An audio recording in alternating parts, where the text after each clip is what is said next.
हाँ भाई लोग, Radhe Radhe. Welcome to my new blog. आज के ब्लॉग में आप मोदी जी के बारे में थोड़ी सच्चाई और झूठी बातें बताना चाहता हूँ मोदी जी के बारे में। ठीक है गाइस, तो आप इस वीडियो में बने रहिए और चैनल को सब्सक्राइब करिए, शेयर करिए, लाइक करिए, कमेंट करिए। ठीक है गाइस, आइए हम अपने वीडियो में आगे बढ़ते हैं। अरे मोदी ने कहा कि अरे हम फ़कीर हैं, हम तो किधर भी झोला लेके चल देंगे, हम तो फ़कीर हैं, किधर भी झोला लेके चल देंगे।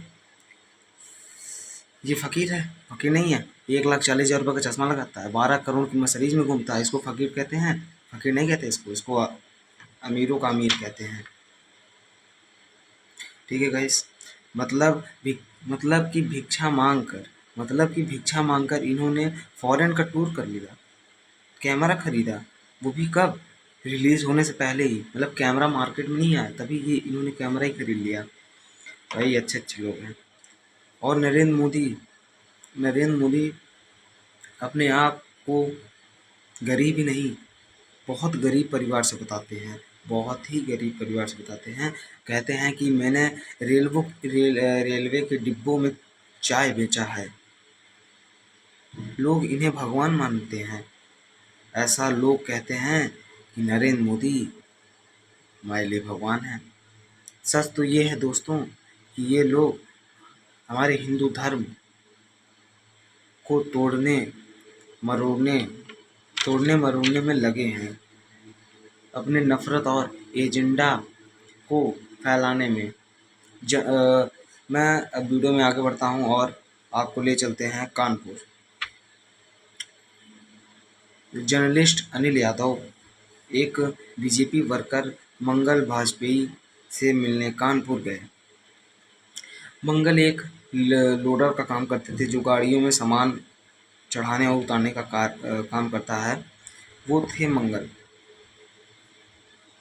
तो साथ ही साथ ये बीजेपी एमएलए महेश त्रिवेदी के साथ वॉलंटियर्स भी करते थे। ये उम्मीद जता रहे थे कि बीजेपी इस बार 400 पार जाएगी। लेकिन जैसे जैसे बात आगे बढ़ी, मंगल मंगल अपनी परेशानियों के बारे में बताते रहे। जैसे जैसे बात आगे बढ़ी, मंगल ने अपनी परेशानियों को भी बताया कि उनको क्या परेशानियां हैं इस सरकार से। उनको ये परेशानी है कि ना तो उनके घर में बिजली है, ना शौचालय की व्यवस्था है, सीवर नहीं है, उनके घर का गंदगी जो है बाहर नहीं निकल पा रहा, उनके घर में ही जमा हुआ है, लाइट नहीं है, वो मर रहे हैं गर्मी से। लेकिन नहीं, तब पर भी मोदी मोदी गा रहे हैं। उन्होंने बीजेपी एमएलए महेश त्रिवेदी से कई बार कहा कि मुझे 20 फीट पाइप पड़वाना है, अगर पड़ जाए तो हमारे घर की सीवर व्यवस्था बन जाएगी। सीवर व्यवस्था बन जाएगी उन्हें। लेकिन उन्हें कुछ नहीं मिला, वो मांगते रहे, उन्हें कुछ मिला ही नहीं। वही है ना कि गांधी जा रहा है, भोंकते रहो कुत्ता। गांधी कोई फर्क नहीं पड़ रहा, वैसे भी इस एमएलए को फर्क नहीं पड़ा कुछ। उन्हें उन्हें कुछ भी नहीं मिला और ना ही उन्हें कुछ मिलने की उम्मीद भी है। ठीक है गाइस, लेकिन फिर भी वो वो अपने आप को भाजपा का भक्त बताता है। सोचो, वो एक लोडर है, ये कितना कमा लेता होगा? 10,000, बहुत मुश्किल से 10,000। तो उसके कुछ बच्चे होंगे, घर का खर्चा इधर उधर, पैसे खर्च हो जाते हैं। ना उसके घर में बिजली है, ना उसके घर में शौचालय करने की व्यवस्था है, ना उसके घर की गंदगी निकल रही है। लेकिन नहीं, तब पर भी वो अपने आप को बीजेपी का भक्त बताता है। ठीक है गाइस, ऐसे ऐसे लोग हैं ना, क्या बताऊँ मैं आपको। भाई मेरे घर में ये सब व्यवस्था ना हो ना, मैं मोदी को गाली दूंगा, खुलेआम गाली दूंगा सच्ची में। जो उखाड़ना है उखाड़ ले मोदी मेरा।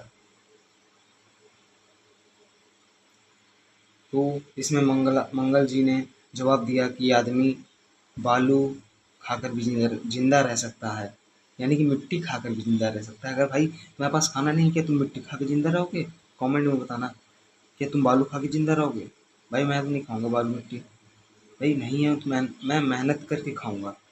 इन बाल मिट्टी तो नहीं खाऊंगा। इन्हें कोई शिकायत नहीं है प्रधानमंत्री से। प्रधानमंत्री मोदी को ये परमात्मा मानते हैं और उनकी पूजा करते हैं। प्रधानमंत्री मोदी को ये परमात्मा मानते हैं और उनकी पूजा करते हैं। ठीक है, कि ऐसा पॉलिटिशियन को लेकर लोग इतने अंधे हैं, ऐसे पॉलिटिशियन को लेकर लोग इतने अंधे हैं। और ऐसा हुआ है ऐसा हुआ है इमोशनल मैनिपुलेशन और ब्रेन वॉशिंग की वजह से एक बड़े स्केल पर देश में लोगों का ब्रेन वॉश किया जा रहा है। मेरे लिए poverty brain wash brain wash किया जा रहा है भाई देश में, समझ सकते हो तुम, समझे। और जो माफिया यहाँ पर ब्रेन वॉश कर रहा है लोगों का वो 4 डिपार्टमेंट में बाँट चुका है। 4 डिपार्टमेंट पे वो काम कर रहा है, मतलब कि बाँटा नहीं है, काम कर रहा है। पहला डिपार्टमेंट लोगों में गर्व और अहंकार भरता है कि आप महान हो, और आप हिंदू धर्म में पैदा हुए हो। दूसरा डिपार्टमेंट आपको एहसास दिलाता है कि विक्टिमेशन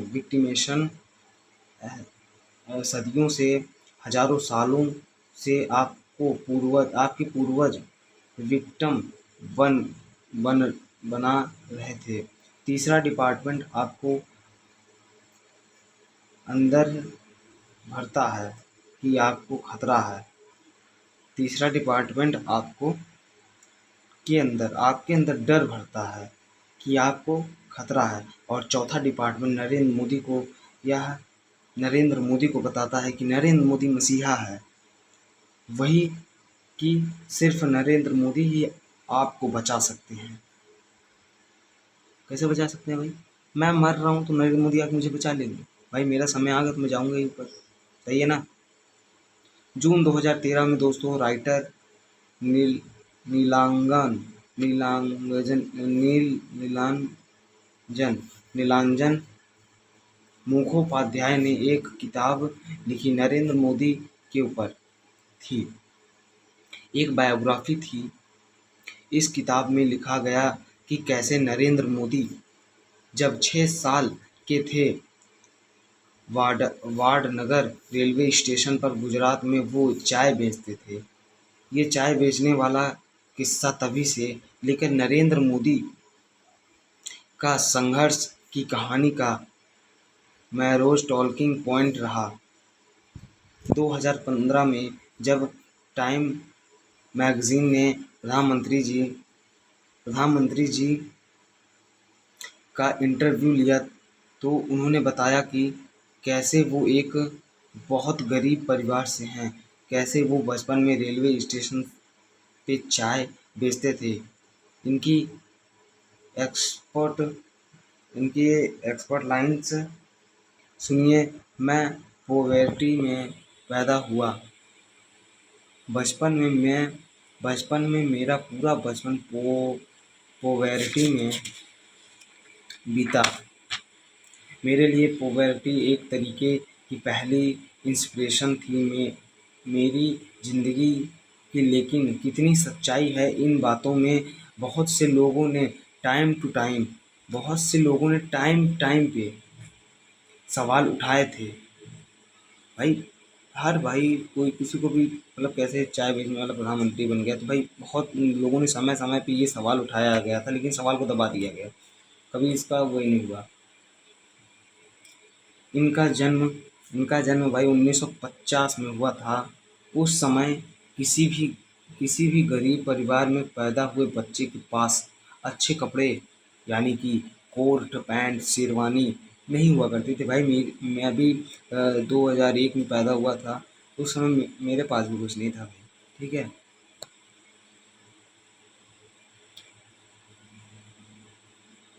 कोट पैंट थे। अपने बचपन में नरेंद्र मोदी अपने आप को अपने बचपन में और नरेंद्र में पैदा हुए नरेंद्र मोदी अपने आप को गरीब ही नहीं, बहुत गरीब परिवार का बताते हैं। नरेंद्र मोदी 5 भाई और 1 बहन थी। नरेंद्र मोदी नरेंद्र मोदी नहीं बल्कि उनके पिता चाय बेचते थे। नरेंद्र मोदी चाय नहीं बेचते थे, उनके पिता चाय बेचते थे। इसीलिए उनको चाय बेचने वाला कहा गया। किसे? नरेंद्र मोदी के पिता को आप चाय बेचने वाला कहिए, बल्कि नरेंद्र मोदी को चाय बेचने वाला नहीं, नरेंद्र मोदी को चाय बेचने वाले का बेटा कहिए और उनके पिता को चाय बेचने वाला कहिए। ये सब तो पत्रकारों की गलतियां हैं। ठीक है। 2014 में कांग्रेस नेता अहमद पटेल ने कहा था कि नरेंद्र मोदी कभी चाय वाला था ही नहीं, बल्कि एक कैंटीन में ठेकेदार थे। भाई, चाय वो नहीं बेचता था, वो एक कैंटीन का ठेकेदार था। कौन? नरेंद्र मोदी एक कैंटीन का ठेकेदार था।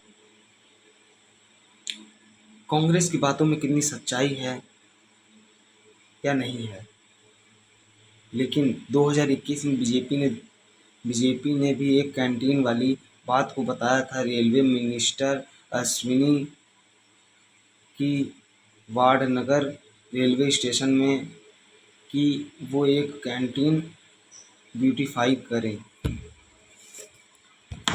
तो भाई लोग, आप अंधभक्त ना बने।